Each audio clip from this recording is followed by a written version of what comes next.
let you listen to, because it is quite an interesting topic, and I know you love your history as well. Yeah. So it'd be quite interesting. And anyway, on that note, we'll be back after the break, and I think we've got Jav the man, in the studio, and his little lad as well. So we'll have a quick word with them as well. Hopefully, inshallah, should be back in a couple of minutes.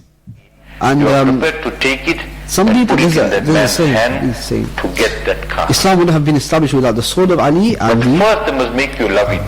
Forgive me if I'm wrong. If you don't love it, I'll find it. I'm not going to quote it because I don't want to make any mistakes. They must make you love it. So but, the thing is love. The essence of it was without Khadija's input, the establishment of Islam would have been very, very difficult. And so that whole section was just about her loyalty, and I want to really touch upon that because this is really important in our day and age. We need to think about being loyal to each other and being there for each other and not judging one another, because if she judged, like we have couples today and they'll judge each other, say, oh, what are you doing this for, what are you doing that for, why are you doing this, why are you doing that, which is fair, there's always evidence whether it's suitable but you need to be there or whatever.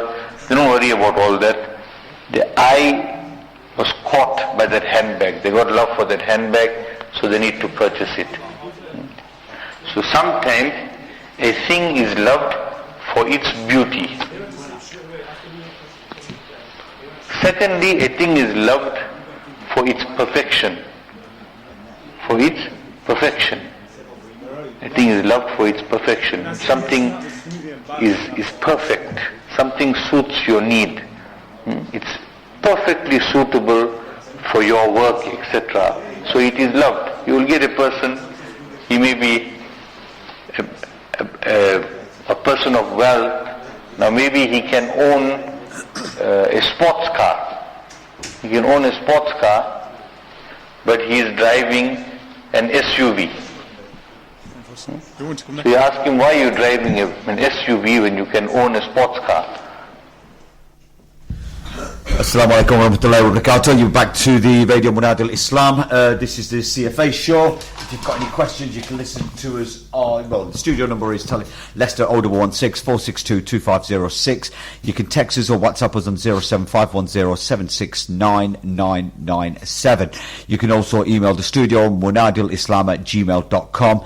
You can listen to us on live on the www.munadilislam.com, and you can watch us live on Facebook, which is on Radio Munadil Islam International. Right, Assalamu alaikum, Javid, you okay? I mean, apologies to keep you in there. It's just, I thought, we'd get Suhail in there as quick as we can as well. And sometimes he just goes on. Yeah, he does go on, and they always say I'm bad. You know what I mean? It's very interesting to hear his story as well. And all that. So, right, Jav, Assalamu alaikum. You're one of the new volunteers of CFA. Well, not new volunteers. You've been with us for how many years now? Nearly 2 years now. 2 years. 2 years. Probably sounds a bit like this. Yeah. That sounds really thingy as well. Any particular reason? We always ask people who come in here. You wasn't forced upon or anything like that. Why did you all of a sudden take up volunteering? And why football, not cricket or Gillidan now, or cricket, rugby or whatever? You know what I mean? Why football? Well, why football? Football's always been my passion. Never been into cricket or anything like that, to be honest. That's good. Always played football from the day one. It started off bringing Zayn to the academy, going academy, and then he joined the league team.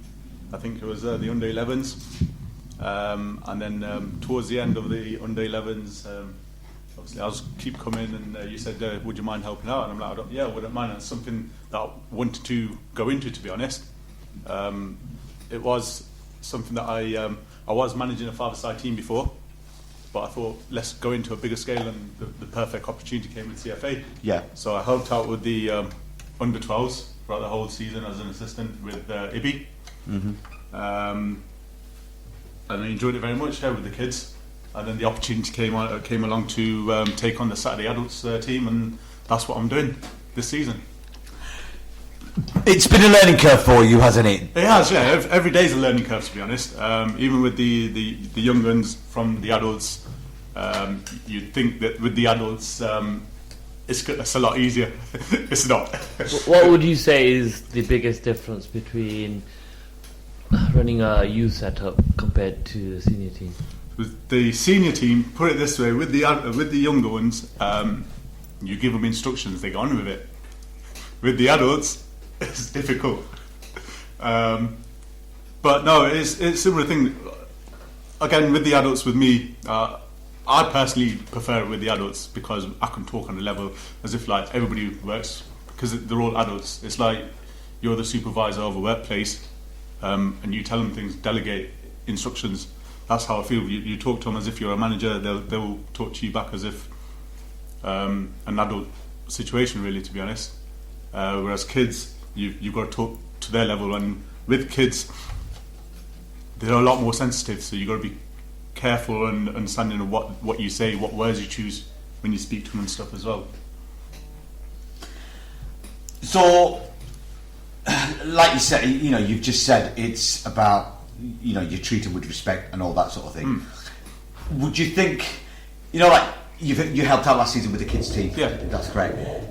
Would you think it's on par, or do you think it's a bit more? Like with kids, you've got to mollycoddle them sometimes. You've got to give them instructions and stuff like that. I came to watch your boys Saturday. Yeah. And you did a fantastic comeback. From 2-0 down and coming back to 2-2, etc. and stuff like that. And sometimes, do you wonder, God, adults are a headache. Like where kids, you'll give them instructions, and you'll agree with me, and they will follow that instruction. Where adults have got their own mindset and they want to do what they want to do. It is. Like you say, with the adults, obviously it is a bit more difficult when you give them instructions. They'll start off within the first 5-10 minutes with those instructions, and then typical they want to decide to do their own thing. But no, it's on par whether you work with the kids or with the adults. To be honest, it's very similar. With the adults, obviously, it's more full on for me because with the kids, I was more of an assistant, just helping out and stuff, doing the lines and stuff. Whereas with the adults team now, I'm the manager of the team. I'm literally doing all the paperwork and stuff like that. So I've never seen that before. So it's full on. It takes a lot of time of your life as well, outside of football. Do you actually enjoy doing what you do? Oh, I love doing it. We've had a lot of groups in here, and the one problem, and it's not just with football, it's with any sport, so you'll agree with me, because we've had a lot of people, there's a shortage of volunteers. Gone is the times where, like 10, 15 years ago, you might have a club, anything, football, cricket, whatever you want. Do you know what I mean? And yeah, can I help out? They would. Where now, not just in football and not just in the Asian community, talking to the wider community and all that, everyone is struggling to volunteer. Is it because of, we're living in this society now where everything's just completely changed now? I think so, yeah. It is difficult to find volunteers. I don't know what it is, but like you say, it's the day and age where the parents just want to stay at home in the warmth and, to be honest, watch ZTV or something. But yeah, it is difficult to find them. With myself, I hung my boots up, so I wanted to get in football. What, you've hung your boots up again? I hung my boots up because I used to do a lot of five-side. I used to do a lot of five-side, didn't do a five-side. I've won my share of trophies, but I decided, obviously, I've hung my boots, so what I'm going to do, I still want to do football, and so that's why. You want to give something back? Yeah, I'm going to give something back. That's why I started with managing the five-a-side team, and then CFA came along, and I'm doing the CFA 11-a-side, and absolutely loving it, every single minute of it, to be honest. I believe you've got your lad next to you. Yeah, he is. Stan comes in, you okay? Yeah. How long have you been with CFA? About 2 years. About 2 years now. Have you enjoyed yourself? Yeah. Because like with yourself, you've gone through from the academy where you were just being trained basically to coming up to the, was it under 12s you started, didn't you? Under 11. Under 11s, yeah, later part of the under 11 season, then under 12s. So have you noticed a change in yourself? Have you enjoyed football? Has it made you a better person? because like at the end of the day, like, we ask every child that comes in here, it's not just about football. When you go somewhere, we try and how you got to behave, interact, in front of other communities and stuff like that. Do you think that's the case with yourself? Yeah. Have you enjoyed playing football? Yeah. And don't just say yeah because your manager sitting in front of you as well. Seb, you're not grinning at him, are you? No, not at all. I mean, he's one of the easier lads to work with, to be honest. He always listens. You get in training, you get some lads that are just hard work, but never gives me trouble. His attitude's always good. Oh, that's good, mashallah. Yeah. That's good. Do you enjoy playing football? What position do you play? Left back. Left back. Have you scored any goals yet? No. No, inshallah you will. You'll get there. It takes time. Don't forget, some people don't score for years, do they? No. You know what I mean? keep believing in yourself. Yeah, you'll that's the develop. most important thing. As long as you believe in yourself, you know, it doesn't matter what anybody says, what, you know, or your teammates, your players, coaches, parents, fans, supporters, whatever. As long as you've got faith in yourself and you've got belief in yourself, inshallah you'll do fine. And do you fancy staying on with the team? Yeah. Going all the way, hopefully, do you want to play for the adults? You never know, your dad might be managing you one day. If you decide to. How old are you at the moment? 12 or 13? 12. 12. Oh, you've got 4 years before you can play senior football. So you never know, your dad might be managing you one day, inshallah. Saturday if you pick, or pick Sunday you got on with. Or should be. Or it should be. Oh, it should be. Yeah. There's a lot of experience in this room with managing adults, and that I've been with CFA 4 or 5 years, but primarily my experience is just being with the youth team. If I wanted to jump up a level, Yes, Sajid. with blessings from the gaff, what advice would you guys give me? Me, I personally say you've got to have belief in your team. That's the most important. Even if the chips are down, you know what I mean? It's how they bounce back. It's more about, you can't teach them how to play football because they already, with adults football, they already know how to play football because they've been doing it 23 years, unless. You hope so. Yeah. but I've got no problems in my department. You know what I mean? But at the end of the day, I think it's more about motivation and guiding the guys and treating them with respect. That's the most important thing. Treat the guys with respect, and you'll get that respect back. You know, it's like when I've been now with the seniors for 2 years, and even when me and Sol sat down and we got this, I knew the lads in the room, or as kids, they used to play in the tournaments, or I've coached them and whatever. And I looked around the room and I thought, do you know what? There's so much talent in there. And I said to the guys, and I said, 5 years, I want 3 promotions. They've smashed it. Do you know what I mean? Sure. And they won the cup and everything like that. So that's the most important thing. As long as you've got belief in that, even if the chips are down, you know what I mean? You've got to believe in the guys. You know what I mean? Because if you're not, because what makes you a better person when you're down? Do you know what I mean? It's because you remember. And the other thing is, play with your heart, play with a smile. Do you know what I mean? It's not put let's get this. You know, because once you start playing with a smile, the winning will come naturally. Jeff? No, Ahmed's nailed it on the head, to be honest. Give them respect, and you'll get it back, really.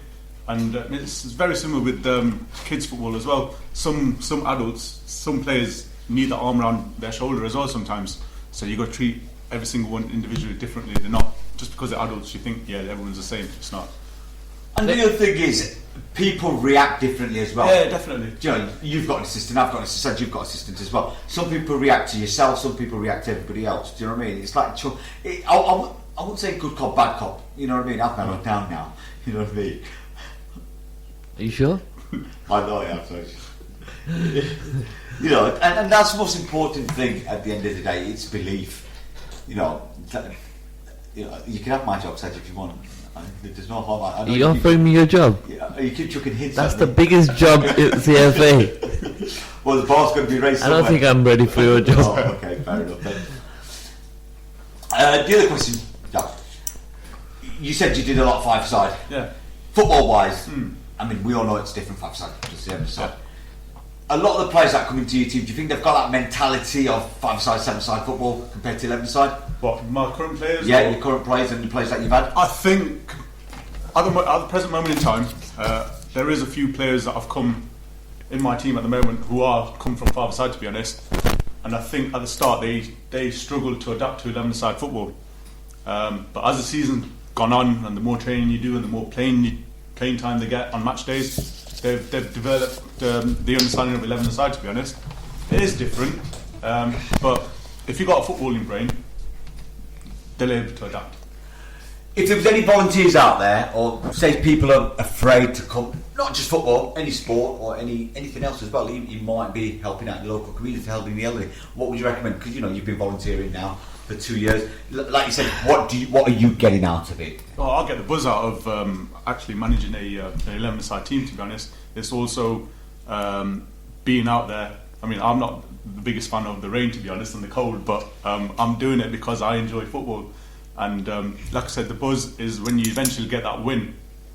It's a massive feeling when you get that win. It feels so good, to be honest. And at the same time, when you lose, you're down, but you've got to get your players up next for the next game. Definitely. On that note, we'll be taking a short break. After the break, we've got another guest, Salman Rabat from the homelessness. It's One Roof Leicester. One Roof Leicester, and she'll be talking about the volunteering and the organisation and what she does and all the good work that she does as well. So shortly we'll be